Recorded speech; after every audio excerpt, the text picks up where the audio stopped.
Radio in the 1960s was a genuinely strange, unpredictable gatekeeper for what an entire generation was and wasn't allowed to hear over the airwaves.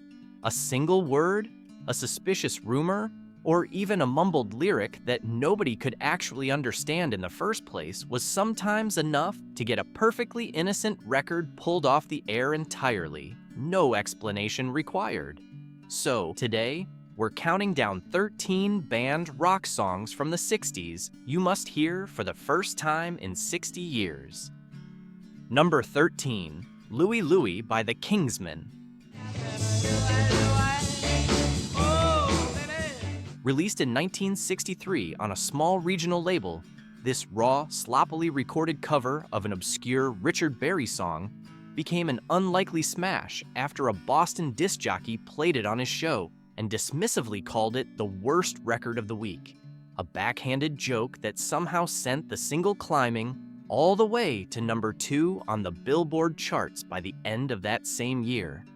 Because lead singer Jack Ely's vocals were nearly impossible to make out clearly, thanks to a mouth full of dental braces, an awkwardly positioned boom microphone he had to strain on his tiptoes to reach, and a single exhausted take recorded right after an already grueling marathon gig the night before. Rumors quickly spread among teenagers that the actual lyrics hidden underneath must be obscene. Indiana Governor Matthew Welsh personally declared the song pornographic in early 1964 and pushed the state's Broadcasters Association to ban it outright, while worried parents flooded the FBI and Attorney General Robert Kennedy with letters demanding an investigation. The Bureau spent more than 2 full years analyzing the recording at various playback speeds, eventually producing a report of well over 100 pages before concluding the song was, in their own official words, unintelligible at any speed and contained nothing obscene at all worth pursuing further. Investigators eventually traced much of the scandal back to a fabricated set of dirty lyrics that an anonymous college student had written up purely as a joke and distributed around campus, which teenagers across the country then began passing around as though they were somehow the genuine secret words. Richard Berry, who wrote the original, entirely tame version back in 1955 and sold away most of his songwriting rights to it for just $75 to help pay for his upcoming wedding, lived long enough to see his Simple Sailor's love song become the subject of a sprawling federal investigation he could never have possibly imagined at the time. Number 12, Puff, the Magic Dragon by Peter, Paul, and Mary. Puff the Magic Dragon. Released in 1963, this gentle, wistful folk song about a young boy named Jackie Paper and his imaginary dragon friend became one of the trio's signature hits almost immediately, climbing to number 2 on the Billboard Hot 100 that spring and remaining a beloved children's classic for generations afterward. Almost as soon as the song became a fixture on children's television programming and family radio, rumors began circulating persistently that the lyrics were actually a coded reference to smoking marijuana, with suspicious listeners pointing to the dragon's unusual name and several lines about magical, otherworldly experiences as supposed hidden evidence of drug use. Together they would travel. Songwriters Leonard Lipton and Peter Yarrow always firmly denied any drug connection, explaining the song was based on an old poem Lipton had written as a Cornell University student about the simple sadness of growing up and leaving childhood imagination behind. Despite those repeated denials, the rumor persisted so strongly for years that a number of radio stations quietly pulled the song from rotation just to avoid controversy, an unusually harsh fate for what remains, by any honest reading, one of the gentlest children's songs of the entire decade. Lipton had originally written the underlying poem back in 1959 as a Cornell University undergraduate on an ordinary typewriter, only for his college roommate to later show it to Peter Yarrow, who set the words to music and helped turn the wistful little verse into one of the most beloved folk songs of the entire era. In a land called Honolulu. Number 11, Eve of Destruction by Barry McGuire. Tell me over and over and over. Released in the summer of 1965, this gravelly, urgent protest anthem addressed nuclear war, the Vietnam draft, and racial injustice all within a single 3-minute single, and it shot straight to number 1 on the Billboard Hot 100 that September, despite, or perhaps precisely because of, its unflinching political content that pulled no punches whatsoever. Written by a then 19-year-old songwriter named P.F. Sloan, the lyrics painted such a bleak, unrelenting picture of American society that dozens of radio stations across the country refused to play the record at all, viewing the song as unpatriotic or dangerously pessimistic during an already tense period of Cold War anxiety and escalating military involvement overseas. Several stations that did decide to play it received formal complaints from listeners almost immediately. My blood's so mad, feels like coagulating. And some radio chains instituted outright bans across their entire network, while a rival vocal group called the Spokesmen quickly rushed out an answer song called The Dawn of Correction, specifically designed to counter its bleak message on the very same airwaves that had refused to broadcast the original. Despite the controversy, or again likely because of it, Eve of Destruction became one of the fastest-selling singles in American chart history up to that point. Barry McGuire had previously performed as a member of the clean-cut, wholesome folk group the New Christy Minstrels, before striking out on his own as a solo artist, making his sudden public association with one of the decade's most politically charged songs feel like a jarring reinvention to longtime fans who only knew him from far gentler, more traditional material. We're on the eve of destruction. Number 10, My Generation by The Who. Released in the UK in late October 1965, this defiant, restless anthem became The Who's signature song and their highest charting single back home, climbing all the way to number 2, even though it barely registered on the American charts at the time, stalling at just number 74 on the Billboard Hot 100. The BBC initially refused to play the record at all, not because of any political content, but because Roger Daltrey's stuttering vocal delivery, added at the direct suggestion of the band's manager Kit Lambert to sound like a speed-fueled British teenager, was deemed potentially offensive and mocking toward listeners who genuinely struggled with a real speech impediment. The ban held for a period of time, even as unlicensed pirate radio stations operating from ships anchored just outside British territorial waters gave the song heavy rotation anyway. And mounting public demand eventually forced the BBC to reverse its earlier decision once the record's runaway popularity became simply impossible to ignore any longer.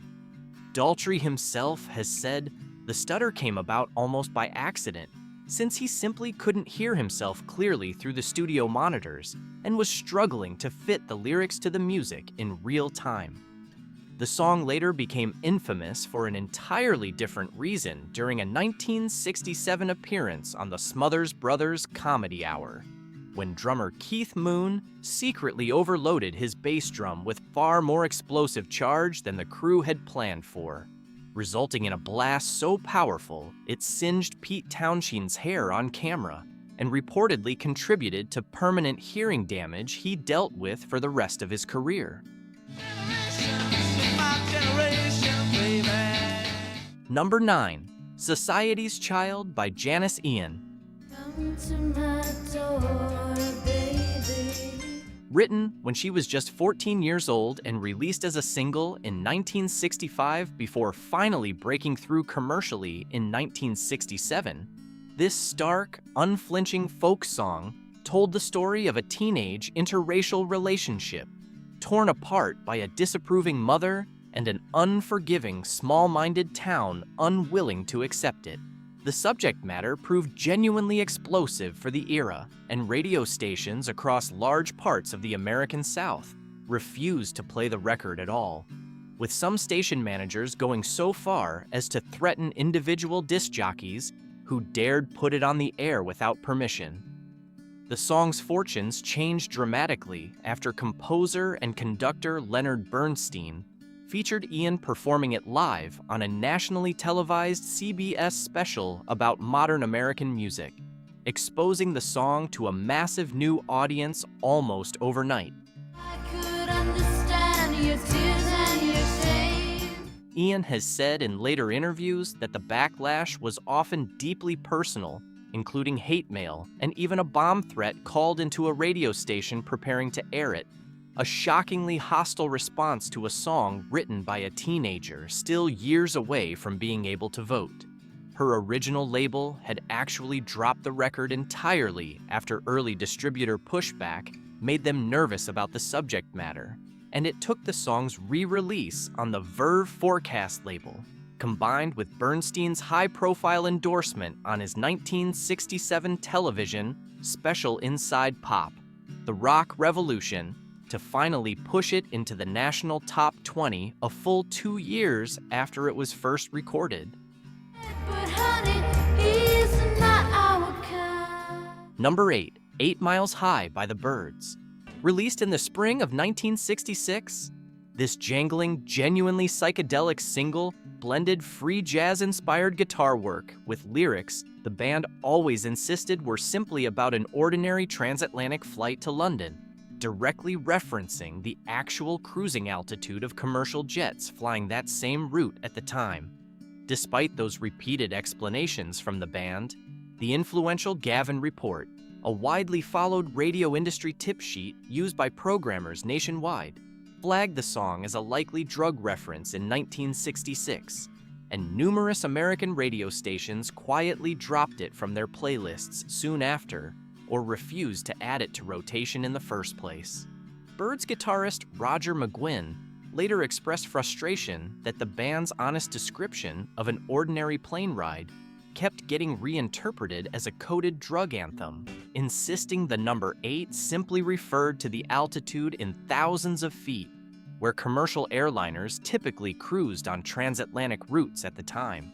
The song, which appeared on the band's album Fifth Dimension, was actually recorded twice in 2 different studios, once at RCA Studios with a looser, jazzier arrangement inspired partly by saxophonist John Coltrane's improvisational style, and again at Columbia Studios in a tighter, more polished version that ultimately became the released single sent to radio stations. The controversy noticeably slowed the single's momentum on the charts at the time, and it peaked at a comparatively modest number 14 on the Billboard Hot 100, well below what many critics of the era felt the song's genuinely ambitious sound truly deserved, especially given its lasting, undeniable influence on the psychedelic rock that followed it. Number 7, Rainy Day, Women number 12 and 35 by Bob Dylan. Well, they'll stone you when you're trying to be so good. Released in the spring of 1966 as the lead single from the sprawling double album Blonde on Blonde. This loose, deliberately sloppy recording, built around a repeated chorus about getting stoned, became an immediate lightning rod for controversy, despite climbing all the way to number 2 on the Billboard Hot 100 that same year. Dylan recorded the track with a small brass band during a late-night session in Nashville, and the almost celebratory, drunken quality of the performance only added to listeners' suspicion that the song was a thinly veiled endorsement of drug use. A significant number of American radio stations banned the song outright over the perceived reference. even though Dylan and his defenders pointed out that the phrase could just as easily describe the ancient biblical punishment of stoning as any modern drug reference. The recording itself has often been nicknamed simply "Everybody Must Get Stoned" by fans over the years, and its loose, almost drunken brass band arrangement, put together with a group of local Nashville session musicians during one long late-night studio session, only added to the overall sense that the whole track was one big mischievous joke aimed squarely at the censor's expense. The band did little to slow the song's momentum, and it remains one of the most recognizable and most argued over tracks in Dylan's entire catalog. Everybody must get stoned. Number 6, Along Comes Mary by The Association. And then along comes Mary. Released in the spring of 1966, this driving, tightly harmonized folk rock single became The Association's breakthrough national hit, climbing to number 7 on the Billboard Hot 100 that summer with lyrics that painted an impressionistic, somewhat abstract picture of a mysterious, hard-to-pin-down woman. Almost immediately after its release, curious listeners and cautious radio programmers alike began speculating that the name Mary was actually a coded reference to marijuana, a theory fueled largely by the song's dreamy, disorienting lyrical style and the era's growing anxiety about drug references supposedly hiding in plain sight on mainstream radio playlists. And every now and then I spend my time at climbing verse and crystal. Songwriter Tandon Almer always firmly denied any intentional drug reference in the lyrics, insisting the song was simply meant to be a loosely poetic character study of an alluring, mysterious woman. But the rumor proved persistent enough over the following months that a number of individual radio stations quietly pulled the record from rotation anyway, just to be safe. The controversy did little to slow its commercial momentum in the end, and the song went on to become one of the defining California folk rock singles of the mid-1960s, helping launch The Association toward even bigger hits the following year, including Windy and Cherish, both of which reached number 1 on the charts without ever facing anywhere near the same level of public scrutiny or radio hesitation. From where she got a name. Number 5, White Rabbit by Jefferson Airplane. Get up and tell you where to go. Released in the summer of 1967, right in the middle of San Francisco's Summer of Love, this hypnotic, steadily marching psychedelic single drew directly and unapologetically on the imagery of Lewis Carroll's Alice in Wonderland, following Alice down the rabbit hole and through a series of increasingly surreal, disorienting encounters. Unlike some of the more ambiguous, deniable entries elsewhere on this list, singer and songwriter Grace Slick openly acknowledged from the start that the song was meant as a pointed commentary on hallucinogenic drug use, drawing a deliberate, unmistakable parallel between the strange substances Alice consumes throughout the story and the psychedelic drugs sweeping rapidly through American youth culture at the time. Given how openly and deliberately that connection was drawn in the lyrics, And if you go chasing rabbits. a significant number of radio stations across the country refused to play the song at all, viewing it as an outright, unmistakable endorsement of LSD use aimed directly at an impressionable teenage audience. Despite the bans, the song still climbed to number 8 on the Billboard Hot 100 that fall, becoming one of the definitive anthems of the Summer of Love and the broader psychedelic rock movement. Slick had actually first recorded an earlier, rawer version of the song with her previous band, The Great Society, before eventually bringing both the song and herself over to Jefferson Airplane once that first group disbanded, and the track's direct references to Carol's hookah-smoking caterpillar and the pill-popping white rabbit made its intended meaning almost impossible for any attentive censor to genuinely miss. And the white knight is talking. Number 4, I Am the Walrus by the Beatles. I am the walrus. Released in November 1967 as the B-side to Hello, Goodbye, this deliberately nonsensical, dreamlike track was written largely by John Lennon after he learned that a teacher at his old grammar school had actually been assigning Beatles lyrics to students for serious literary analysis, prompting an amused Lennon to write something specifically and intentionally impossible to meaningfully interpret. The BBC banned the song from airplay entirely over a single line, referencing a part of the female anatomy, deeming it unsuitable for family broadcast, despite the vast majority of the surrounding lyrics being almost entirely abstract wordplay and pure nonsense verse with no clear meaning at all. Lennon later said in interviews that he found the whole ban somewhat absurd, given how deliberately meaningless much of the rest of the song already was. I am he as you are, he as you are. Since the offending line was really just one small piece of an intentionally chaotic collage of images that also included references to a fictional character called Semolina Pilchard and a walrus borrowed loosely and somewhat misunderstood from a Lewis Carroll poem. The track was recorded in September 1967 specifically for the band's Magical Mystery Tour project, and it became just one of several Beatles songs the BBC found some reason to restrict during that same remarkably eventful year for the group. The song still became one of the most analyzed and dissected tracks in the Beatles' entire catalog, inspiring decades of fan theories, despite Lennon's own repeated insistence that much of it was written specifically to frustrate anyone determined to find a hidden meaning where none was ever intended. Dripping from a dead dog's eye. Number 3, A Day in the Life by the Beatles. I read the news today, oh boy. Closing out the landmark Sgt. Pepper's Lonely Hearts Club Band album, released in June 1967, this ambitious, orchestrally layered track combined a melancholy John Lennon composition, partly inspired by ordinary news stories he had been reading in that morning's paper, with a contrasting, far more upbeat Paul McCartney segment describing a hurried, chaotic morning routine, all tied together by a famous, sweeping orchestral crescendo unlike anything else on pop radio at the time.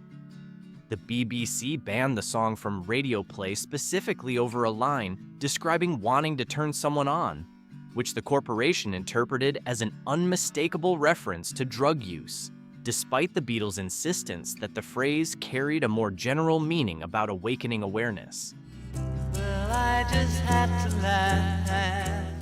The ban applied even though the song had already become an immediate critical sensation, with the corporation standing firm on keeping it off the airwaves throughout the entire summer. The album dominated record stores across Britain and America alike. McCartney later addressed the controversy directly, acknowledging that some lines in the song could certainly be read as drug references, while maintaining that the overall song was never intended purely as a piece of drug propaganda.